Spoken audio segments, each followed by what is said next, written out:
SIR के साथ में सुप्रीम कोर्ट है। एसआईआर ये साजिश है, लेकिन जो वोटर 95 के लिस्ट में है लेकिन 2002 के लिस्ट में नहीं है, तो उनको चांस दोगे कि नहीं दोगे? हाथ जोड़ के आपके सामने भीख मांग ये ध्यान दीजिए। ये मेरे लिए नहीं बोल रहा हूँ, आपके डिफेंस में बोल रहा हूँ। आप अगर ध्यान नहीं दोगे तो आप भारत से बाहर भगा दिए जाओगे, और उसमें सबसे बड़ा रोल रहेगा सुप्रीम कोर्ट। देखा, ये कहने वाले व्यक्ति है जितेंद्र आवाड़।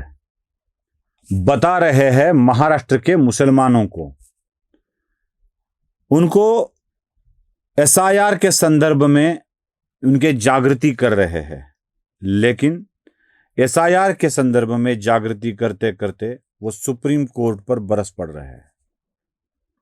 जितेंद्र आवाड़ अब तक भारतीय जनता पार्टी को आरोपी की कटघरे में खड़े करते थे, देवेंद्र फडणवीस के खिलाफ बोलते थे, नरेंद्र मोदी के खिलाफ बोलते थे, अमित शाह के खिलाफ बोलते थे।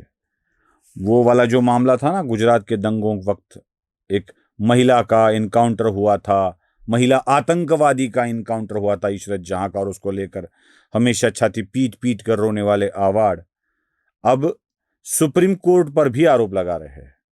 शायद जितेंद्र आवाड़ के लिए उनकी संगति जो बढ़ गई है शिवसेना यूबीटी के साथ, उनके साथ रह रहकर अब वो सुप्रीम कोर्ट पर भी आरोप लगाने के लिए तैयार हो गए हैं।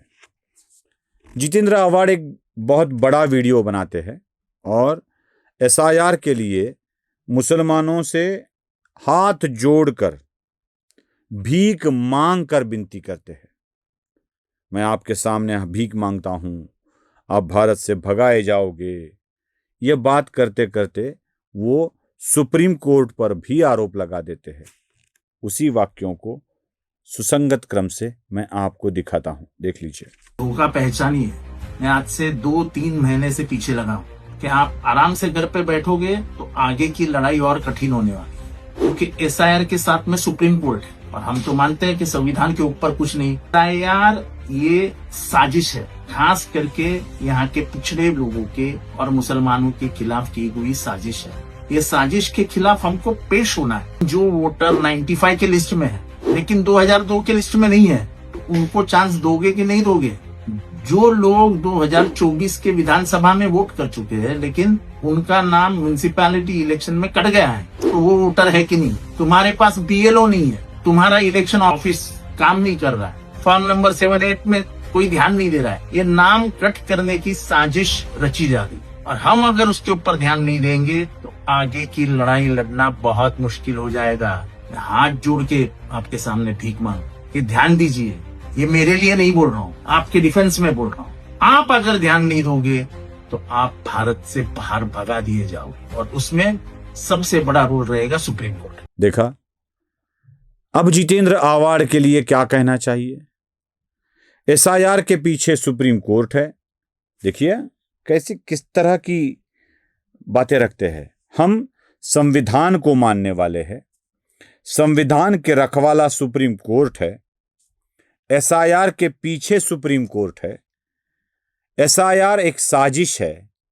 अगर एसआईआर एक साजिश है तो उस साजिश में सुप्रीम कोर्ट सम्मिलित है, क्योंकि उसके पीछे है। तो सुप्रीम कोर्ट की इस साजिश को एसआईआर के नाम पर नाकामयाब किया जाए, यह दावा कर रहे हैं जितेंद्र आवाड़।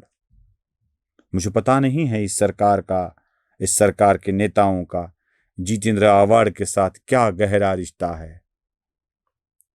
कभी भारतीय जनता पार्टी के लोगों को मैं एकनाथ शिंदे के खिलाफ लड़ सकता हूं यह कहकर बच जाते हैं, कभी एकनाथ शिंदे को मैं भारतीय जनता पार्टी को कंट्रोल कर सकता हूं यह बताकर, बहला फुसला कर उनका समर्थन हासिल कर लेते हैं, उनके पीछे छिप जाते हैं।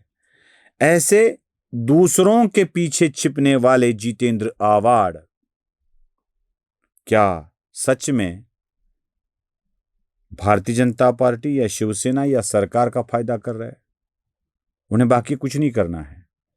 मुमरा कलवा की लोगों को, आवाम को भड़काकर उन्हें खुद को बार बार विधायक बनना है, चाहे वो सुप्रीम कोर्ट के विरोध में क्यों ना हो। मुझे कभी कभी लगता है मैं क्यों बोलता हूं इन लोगों के खिलाफ। संजय राउत अक्सर सुप्रीम कोर्ट की बेइज्जती करते हुए दिखाई देते हैं। मैंने तो बोल दिया था कि हमें भी वो अधिकार दिया जाए कि हम भी ऐसा बोल सके। लेकिन अगर हम बोले, कोई यूट्यूबर बोले, तो उसके खिलाफ सख्त कार्रवाई होगी, कड़ी कार्रवाई होगी, जैसी कार्रवाई दिल्ली के एक यूट्यूबर के साथ की गई थी। अगर अजीत भारती नाम है उनका, अगर कोई यूट्यूबर बोलता है तो कार्रवाई होगी। राजनेता सुप्रीम कोर्ट की धज्जियां भी उड़ाता है तो उसके साथ कुछ नहीं होगा। बस जितेंद्र आवाड़ संविधान की आड़ में सुप्रीम कोर्ट को भी क्षतिग्रस्त कर रहे हैं। यही आपको देखना है। देखना इसलिए है, पता है आपको भी, लेकिन वो बार बार करते हैं, इसका विश्वास मन में आ जाए, ये करना होगा। और एक बात बताता हूं, हम हिंदू धर्म के समर्थक हैं। हिंदू धर्म के समर्थक एक कथा बार बार जानते हैं। जन्मेजय या परीक्षित द्वारा की गए, परीक्षित के लिए की गए सर्पयज्ञ की। उस वक्त तक्षक इंद्र के आसन के पीछे बैठ गया था और तब मंत्र कहना पड़ा था, इंद्राय तक्षकाय स्वाहा, और तब जाकर तक्षक को छोड़ दिया गया था। यह याद रखिए, कहीं महाराष्ट्र के लोगों को इंद्राय तक्षकाय स्वाहा कहने की नौबत ना आए। नमस्ते। स्वधर्म जागृतीचा विधायक बुरुज NLighter News.